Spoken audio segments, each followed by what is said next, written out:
Today I want to speak to you about two tete-a-tetes in the Bible. And with these private conversations, there's an ominous background, and that is the destruction of Jerusalem, the destruction of the whole country. And a lot of people might say, well, don't give us some kind of thing about the destruction of New York City or the destruction of the United States, because we may have our ups and downs, but we're going to go on and on and on, no problem.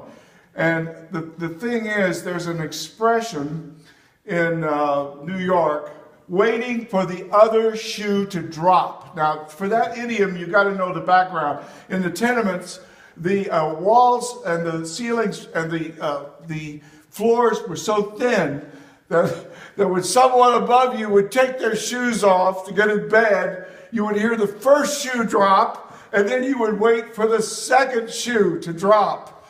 And waiting for the next shoe to drop means indecision, as if there's another event that's going to happen, and you can sort of wait for that to do anything. And that was Zedekiah's problem, because you have to understand, we're talking about two kings of Judah right now. I had a godly uncle, and he used to read the 23rd Psalm. I was his nephew. Today I want to speak about an uncle and a nephew.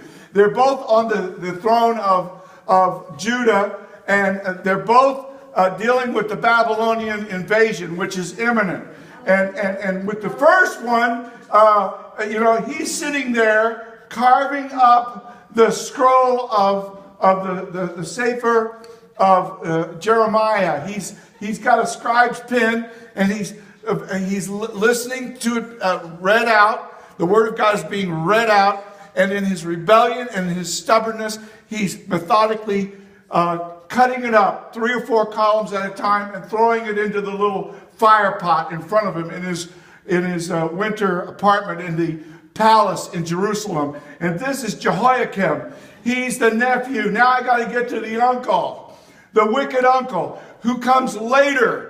Now the threat of the Babylonian invasion is even more imminent. Now the handwriting is even more clearly on the wall. And still this guy doesn't get it. And I want you to look at the 38th chapter of Jeremiah, and I want you to look at the 18th verse, because this is a private conversation between Jeremiah and Zedekiah, the uncle of Jehoiakim, the uncle of the Bible burner, who wasn't listening and came to a terrible end. And that's already history. And Zedekiah already knows that history. And he knows he's dealing with a real man of God. He knows that Jeremiah is a real man of God. Because the stuff Jeremiah was talking about 40 years ago is now coming to pass. The Babylonians are literally at the gate. This is all coming down. And now this is the last chance. This is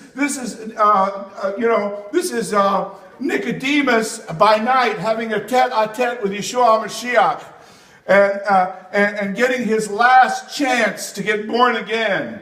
And you see, in that instance, the Roman Holocaust is in the background.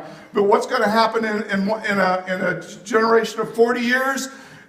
Titus is going to walk into the Holy of Holies, and the Romans are going to burn the city and the sanctuary, fulfilling Daniel chapter 9, verse 26. And Yeshua is talking to this rabbi. He's telling the rabbis, you must be born again. He's speaking in the plural to this guy, as if he represents all the teachers of Israel.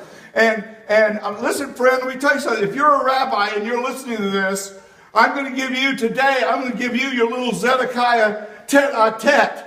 And you better listen to what I'm saying. I know you're into the prayer book. I know you're into the Talmud. I know you're into the rabbinic writings. Why don't you get into Jeremiah and find out what's happening here in this 38th chapter, verse 18. And if thou wilt not go forth to the king of Babylon's princes.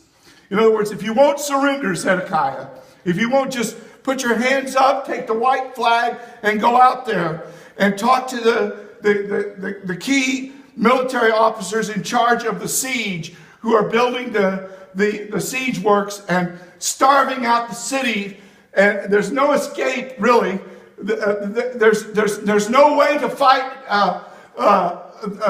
King Nebuchadnezzar. It's all over. It's all over. You got to surrender. He says, if you will not go forth to the king of Babylon's military officers, then shall this city be given into the hand of the Chaldeans, that's the Babylonians, and they shall burn it with fire, and thou shalt not escape out of their hand.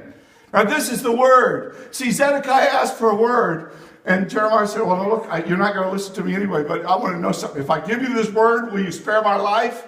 Will you kill me, or will you protect me? And then he said, go ahead. He made an oath.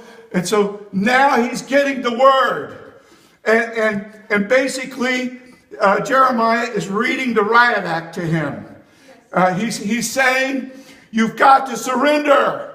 And if you don't, the whole city is going to be burned up. Now think about it, friend. Think about it. How would you like, people say, Netanyahu, he has the whole world on his shoulders. He's in such a tremendous responsibility trying to protect the Jewish people. And the whole world is turning against Israel. Well, think about